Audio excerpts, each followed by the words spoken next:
Magandang buhay mga kaagri! Munting lupain ating pagyamanin sa ATI RTC1 tunghayan natin ay atin naman pong lingapin. Wastong pamamaraan ang paggawa ng natural na pataba mula sa katas ng mga prutas o tinatawag na fermented fruit juice or FFJ sa halip na paggawa ng indigenous microorganism ang ating po namang ibabahagi.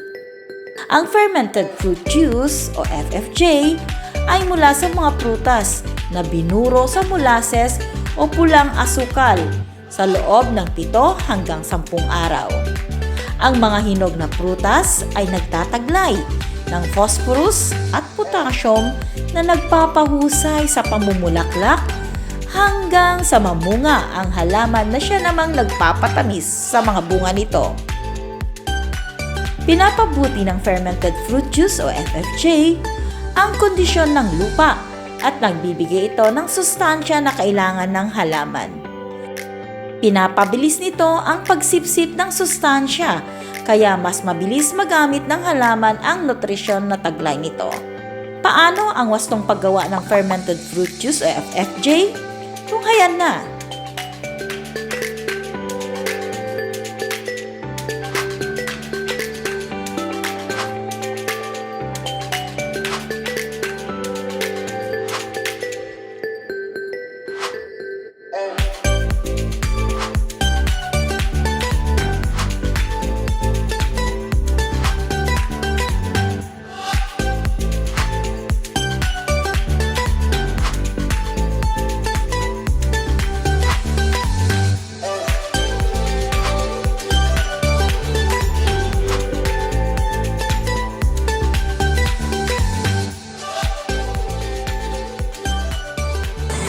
Magandang buhay mga ka-agri!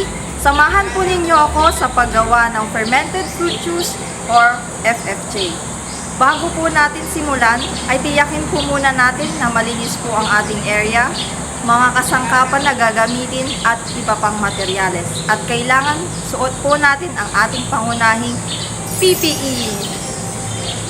Ito na ang hakbang sa paggawa ng FFJ.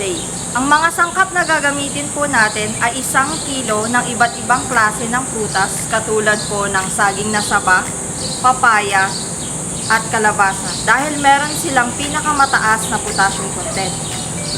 Una po ay hihiwain po natin ang mga napiling prutas ng tig-1 pulgada.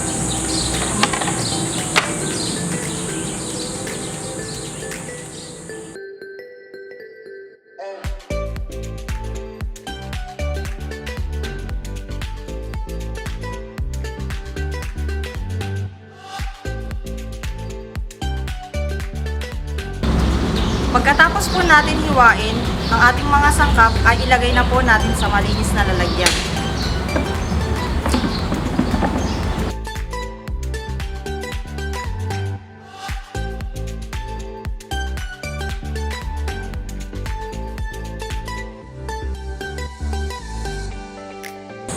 Pagkatapos po natin hiwain ang ating mga sangkap, ay pwede na po nating lagyan ng molasses. Kung wala po kayong molasses, ay pwede po nating gamitin ang brown sugar or muscovado sugar.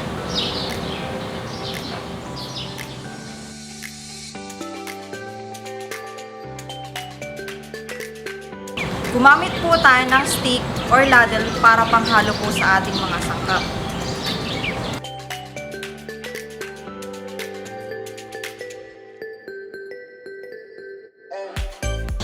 At ngayon po ay lalagyan na po natin ng malinis na net at malinis na bato para pampabigat po sa ating mixture.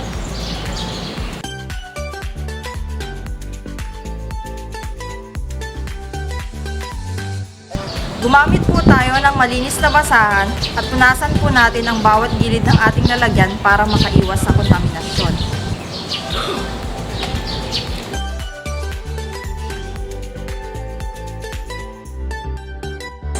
Gumamit po tayo ng Manila paper at goma para takpan po ang ating mixture.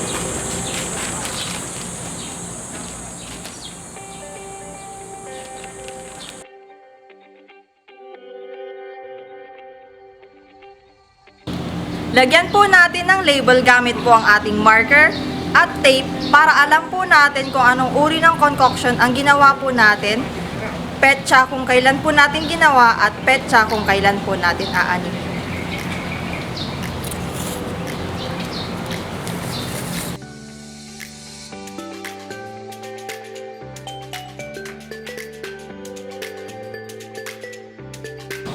So ayan mga ka-agri, tapos na po natin nagawa ang ating FFJ. Ngayon po ay ilagay na po natin sa malilim, tuyo at malamig na lugar sa loob po ng 7 o hanggang 10 araw. O di ba madali lang? Halina't gayahin nyo rin sa inyong mga tahanan. Maraming salamat po!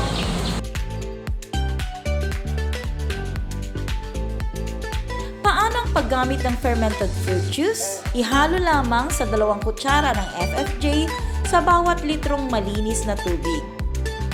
Kung knapsack sprayer ang gagamitin, ihalo ang 32 kutsara o mga isang maliit na lata ng sardinas ng FFJ sa 16 na litro na malinis na tubig.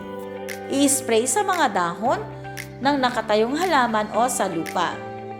Mag-spray mula alas 4 hanggang alas 6 ng umaga o bandang alas 5 ng hapon hanggang takip silim kung kailan aktibo ang mga namumuhay na microorganisms na nabubuhay sa FFJ. Hayan na nga at ating natunghayan ang paggawa at kung paano gamitin ang fermented fruit juice. Hanggang sa susunod pong Miyerkules, munting lupain ating pagyamanin sa ATI RTC1 tunghayan natin. Wastong pamamaraan ng paggawa ng Oriental Herbal Nutrient o OHN ay siya naman nating ibabahagi. Ito lamang po sa ATI Ilocos Region.